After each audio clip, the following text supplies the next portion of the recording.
पिछले कुछ दिनों से दोस्तों मोबाइल एमुलेटर्स की दुनिया में एक नया टर्म बहुत ही ज़्यादा वायरल हो रहा है, मल्टी फ्रेम जनरेशन।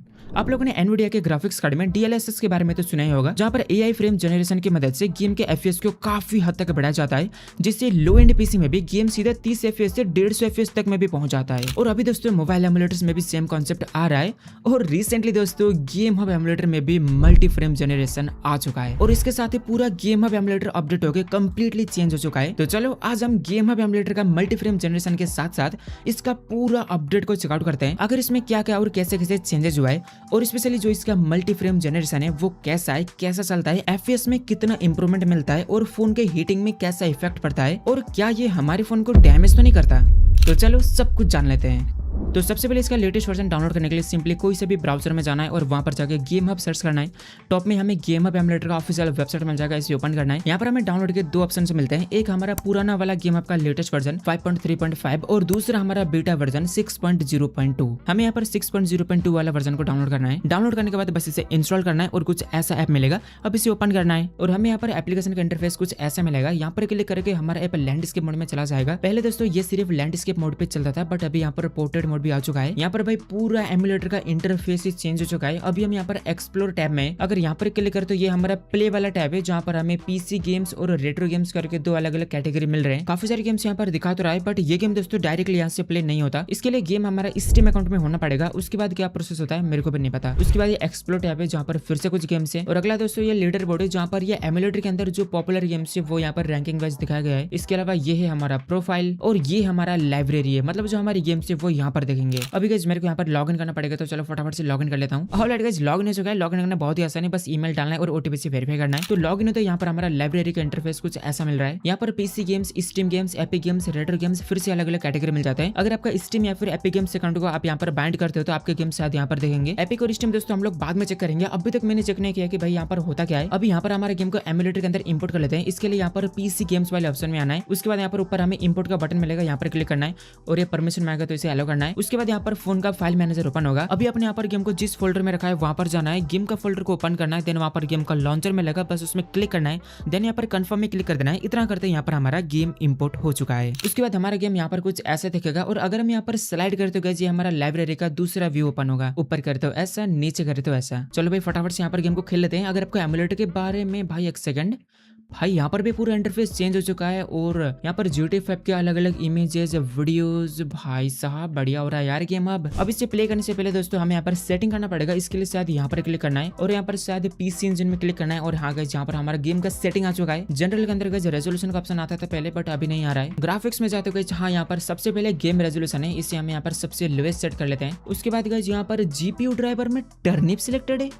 पहले तो मेरे फोन में टर्निप नहीं चल रहा था, अभी भाई शायद आ गया मेरे फोन के लिए भी। इसके अलावा गाइस यहाँ पर बाकी settings, DXVK version, WKD3D version सारी सही है। अगर कुछ प्रॉब्लम आता है तो बाद में चेंज कर लेंगे। बाकी अगर कंपैटिबिलिटी में जाकर देखे तो गाइस यहाँ पर ज्यादा कुछ छेड़छाड़ नहीं करना, बस यहाँ पर ट्रांसलेशन पैरामीटर्स में क्लिक करके एक्सट्रीम कर देना है और यहाँ पर भी भाई इसका पूरा इंटरफेस चेंज हो चुका है। बाकी दोस्तों हमें यहाँ पर कुछ भी छेड़खानी करने की जरूरत नहीं है। एक कंफ्यूजन ये कि जो ग्राफिक ड्राइवर है ये यहाँ पर पता नहीं क्यों टर्निप सिलेक्टेड है। एक बार यहाँ पर टर्निप पे रख के ट्राई करते हैं क्या होता है, अगर कुछ प्रॉब्लम आता है तो बाद में चेंज कर लेंगे। बाकी दोस्तों यहाँ पर एक ब्लू कलर में रेकमेंडेड का ऑप्शन आ रहा है। यहाँ पर इंजन सेटिंग स्कीम करके काफी सारे डाउनलोड करने के ऑप्शन आ रहे हैं, शायद गाइस ये प्रीसेट होंगे। भाई यहाँ पर बहुत सारे ऑप्शन है और यहाँ पर माई स्कीम्स और क्लाउड से करके भी ऑप्शन है। चलो दोस्तों बहुत हो गया, अब यहाँ पर फटाफट से गेम को प्ले करके देख लेते हैं। भाई जो मल्टी फ्रेम जनरेशन है वो भाई मेरे को बहुत ही ज्यादा एक्साइटमेंट हो रहा है, क्या होगा कैसे होगा। पहली बार में गाइस यहाँ पर ये कुछ फॉर्मवेयर और ड्राइवर्स डाउनलोड करता है, तो हमें कुछ देर तक वेट करना पड़ेगा। तब तक अगर आपको वीडियो पसंद आ रहा है तो प्लीज वीडियो को लाइक कर दो और अगर आप आगे भी ऐसे मजेदार वीडियोस देखना चाहते हो तो चैनल को सब्सक्राइब करके बेल नोटिफिकेशन को भी ऑल पे सेट कर दो। बेल नोटिफिकेशन को ऑल पे सेट करना मत भूलना, क्योंकि भाई अगर वो नहीं किया तो सब्सक्राइब करने का आपको कोई फायदा ही नहीं होगा। ऑलराइट दोस्तों फाइनली यहाँ पर हमारा डाउनलोड कंप्लीट हो चुका है और अभी यहाँ पर स्टार्टिंग गेम्स करके आ रहा है। भाई फटाफट से जल्दी से स्टार्ट हो जाए, भाई मेरे से रहा नहीं जा रहा है इसका मल्टी फ्रेम जनरेशन देखने के लिए। ऑलराइट गाइस यहाँ पर हमारा गेम स्टार्ट तो हो चुका है, बट भाई पूरा ग्राफिकल ग्लिच, भाई पूरा गेम ग्लिच कर रहा है। ये दोस्तों वही हमारा जो ग्राफिक ड्राइवर टर्न पे सेट था उसी की वजह से। तो चलो गेम को बैक कर लेते हैं और ग्राफिक ड्राइवर को चेंज कर लेते हैं। चलो गाइस ग्राफिक ड्राइवर इसका सबसे लेटेस्ट वाला वर्जन को सिलेक्ट करते हैं, देखते हैं भाई इसमें क्या होता है। ऑलराइट दोस्तों फिर से यहाँ पर गेम स्टार्ट हो चुका है और जो ग्राफिक में प्रॉब्लम था, जो ग्लिच था वो सॉल्व हो चुका है। अब यहाँ पर हमारा GTA 5 का फर्स्ट मिशन स्टार्ट हो चुका है दोस्तों और FPS यहाँ पर हमें 40, 50, 60 के बीच में आ रहे हैं। भाई ये फर्स्ट मिशन भी कितना ही खेल है यार, दिमाग खराब। इसलिए मैं यहाँ पर सेव फाइल को लोड कर लेता हूँ, देन आपसे मिलता हूँ सेव फाइल लोड करने के बाद। चलो दोस्तों, मैंने यहाँ पर सेव फाइल को लोड करके गेम को भी स्टार्ट कर चुका हूँ और अभी दोस्तों इंटीरियर मोड में विदाउट DLSS मतलब विदाउट फ्रेम जनरेशन हमें यहाँ पर 47-48 FPS मिल रहे हैं। बाहर आते हैं दोस्तों, यहाँ पर हमारे FPS ऑब्वियसली कम हो जाते हैं और अभी यहाँ पर 30 के एवरेज कह सकते हैं भाई। यहाँ पर दोस्तों बिना फ्रेम जनरेशन 800x600 रेजोल्यूशन में मेरे फोन में एवरेज 30 FPS आ रहे हैं, कभी कभी 35-40 तक भी पहुंच जा रहे हैं, बट हम एवरेज 30 कह सकते हैं। तो गाइस मैंने यहाँ पर कुछ देर तक यही नॉर्मल सेटिंग में गेम खेला ताकि हमें प्रॉपर पता चले कि FPS हमें कितने मिल रहे हैं। यहाँ पर दोस्तों मेरे को नॉर्मल सेटिंग में 30 से लेकर 40 के बीच में FPS मिल रहे थे, कभी कभी थोड़े से ज्यादा आ रहे थे, कभी कभी थोड़े कम आ रहे थे। अगर हम एवरेज देखें तो हमें यहाँ पर हम 30 FPS कह सकते हैं। उसके बाद गाइस मैंने यहाँ पर फ्रेम जनरेशन इनेबल किया और जो रिजल्ट था वो बहुत तगड़ा था। चलो दोस्तों, अभी यहाँ पर हमारा फ्रेम जनरेशन को इनेबल कर लेते हैं। इसके लिए हमें यहाँ पर ऐसे स्लाइड करना है, उसके बाद यहाँ पर परफॉर्मेंस में जाना है और हमें यहाँ पर कुछ इस तरीके से फ्रेम जनरेशन का ऑप्शन मिलेगा जो कि अभी डिसेबल्ड है। तो चलो इसे इनेबल कर लेते हैं। इनेबल करने के बाद दोस्तों नीचे यहाँ पर डिफरेंट लेवल्स आ जाते हैं। यहाँ पर eco, flow, balanced, boost, clear और मैक्स करके टोटल 6 लेवल्स मिलते हैं फ्रेम जनरेशन के। तो चलो पहले यहाँ पर सबसे लोएस्ट इको मोड में ट्राई करते हैं, देखते हैं भाई FPS में कितना चेंज आता है। और भाई साहब FPS गाइस 30 से सीधा 60 में पहुंच चुके हैं। आप यहाँ पर ऊपर देख सकते हो भाई। इको मोड पे FPS डबल हो गए तो आगे क्या होगा। तो गाइस मैंने यहाँ पर कुछ देर तक यही इको मोड में गेम खेला। FPS गाइस यहाँ पर काफी अच्छे खासे इंप्रूव हो गए थे, 30 से सीधा 60 प्लस, कभी कभी तो 70 FPS भी आ रहे थे। FPS यहाँ पर 50 से लेकर 70 के बीच में आ रहे थे, लेकिन गाइस गेम में जो फील होता है ना FPS से, वो भाई मेरे को पता नहीं क्यों, किसी भी रीजन की वजह से हो सकता है, मेरे को 60 FPS तो भाई मेरे को फील नहीं हो रहे थे और बीच बीच में थोड़ा बहुत गेम जिटर भी कर रहा था। बाकी इको मोड में रख के चलाने पर हीटिंग वगैरह का कोई इश्यू तो मेरे को फेस करना नहीं पड़ा। बाकी विदाउट फ्रेम जनरेशन की कंपैरिजन में तो गेम में इंप्रूवमेंट फील हो रहा था। उसके बाद गाइस मैंने इसे चेंज करके दूसरा लेवल फ्लो में सेट किया और इस बार गाइस जो FPS दिखा रहा था उसमें कोई भी चेंज नहीं हुआ। जितने FPS हमें इको मोड में मिल रहे थे यहाँ पर भी उतने FPS आ रहे थे। हाँ कभी कभी थोड़ा सा ज्यादा, जैसे कि इको मोड में 70 तक FPS जा रहे थे, ऐसे यहाँ पर 80 तक जा रहे थे कभी कभी, but maximum time normal game वही FPS में चल रहा था जैसा हमें पिछली बार मिला था। लेकिन गाइस FPS में भले कोई भी चेंज नहीं दिखा रहा था, गेम में मेरे को थोड़ा तो इम्प्रूवमेंट फील हो रहा था। मतलब कभी कभी का जो जिटर था वो थोड़ा सा कम हो गया था और ओवरऑल गेम थोड़ा सा इम्प्रूव्ड लग रहा था। बाकी ऐसा कोई ड्रास्टिक चेंज नहीं था। अगला दोस्तों मैंने यहाँ पर बैलेंस मोड में सेट किया और बैलेंस मोड में जाने पर अब जाके जो FPS दिखा रहा था उसमें थोड़ा सा इंप्रूवमेंट हो गया था। पहले यहाँ पर गेम नॉर्मली 50 से 60 FPS के बीच में चल रहा था, बट अभी दोस्तों 70 से 80 FPS तक आ रहे थे और कभी कभी का जो जिटर या फिर थोड़ा सा लैगी बना था वो भी मेरे को थोड़ा कम फील हुआ। ओवरऑल दोस्तों बैलेंस मोड में गेम बढ़िया चल रहा था और यहाँ तक आते आते भी दोस्तों जो फोन का हीटिंग था उसमें मेरे को कोई भी sudden change, sudden heat spike, ऐसा कुछ भी प्रॉब्लम मेरे को फेस करने को नहीं पड़ा था। बाकी गेम का FPS और स्मूथनेस हर अगले सेटिंग के साथ पिछले वाले से अच्छा ही मिल रहा था। कुछ देर तक मैंने यहाँ पर यही बैलेंस मोड में खेल के देखा ताकि यहाँ पर कोई हीटिंग क्रैश या फिर कोई भी इशू आता है कि नहीं, लेकिन गाइस ऐसा मेरे को कोई भी प्रॉब्लम फेस करने को नहीं पड़ा। गेम एकदम बढ़िया चल रहा था। तो उसके बाद मैंने इसे यहाँ पर बूस्ट में सेट किया। मेरे को लगा था बूस्ट में सेट करने पर 100 FPS तक तो आ जाएंगे, लेकिन गाइस जैसे हमारे साथ होते आ रहा था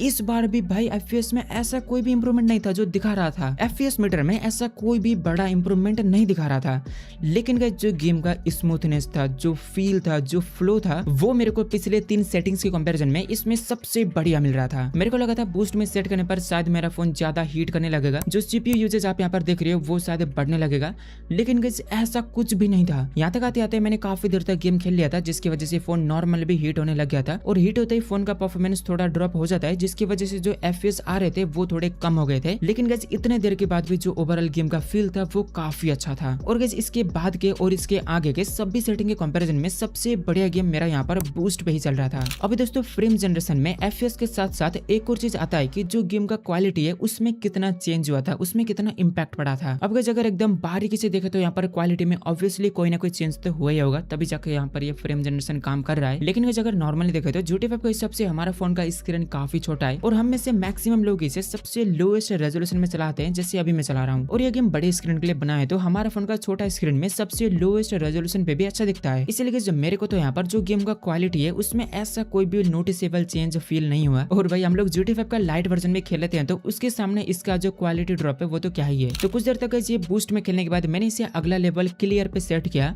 और गाइस क्लियर पे यहाँ पर गेम सबसे बेकार चल रहा था। FPS मीटर में FPS अराउंड सेम दिखा रहा था, लेकिन गाइस यहाँ पर गेम जिटर होने लग गया था, थोड़ा सा लैग होने लग गया था, और सबसे बड़ा प्रॉब्लम भाई कंट्रोलर्स में लेटेंसी आ गया था, मतलब भाई क्लाउड गेमिंग की तरह हो गया था। इसीलिए गाइस ये क्लियर सेटिंग तो सबसे बेकार है। मैंने इसे कुछ देर तक खेला, फिर यहाँ पर इसे हटा के इसका सबसे लास्ट वाला सबसे मैक्स सेटिंग किया, और गाइस मैक्स सेटिंग में भी गेम उतना खास नहीं चला। एक तो गाइस यहाँ पर गेम खेलते खेलते आधा घंटे से ज्यादा हो चुका था, जिसकी वजह से फोन भी हीट करने लग गया था, और ऑब्वियसली फोन का परफॉर्मेंस भी डाउन हो गया था, तो यहाँ पर FPS भी ड्रॉप हो गए थे। इसीलिए गाइस मैंने यहाँ पर रिकॉर्डिंग को ऑफ करने के बाद भी फोन को थोड़ी देर तक ठंडा करके फिर से यहाँ पर मैक्स लेवल पे गेम को ट्राई किया था, लेकिन गाइस उस बार भी गेम उतना अच्छा नहीं चल रहा था, लेटेंसी यहाँ पर बढ़ गया था, और FPS में भी कोई खास इंप्रूवमेंट नहीं था। मतलब मैक्स और क्लियर ये जो लास्ट के सेटिंग है, इनमें मेरा गेम सबसे बुरा चल रहा था। ओवरऑल सबसे बेस्ट गेम मेरा बूस्ट और बैलेंस में चल रहा था। और गाइस मेरे फोन में FPS यहाँ पर विदाउट फ्रेम जनरेशन और विद फ्रेम जनरेशन में काफी अच्छे इंप्रूव हो गए।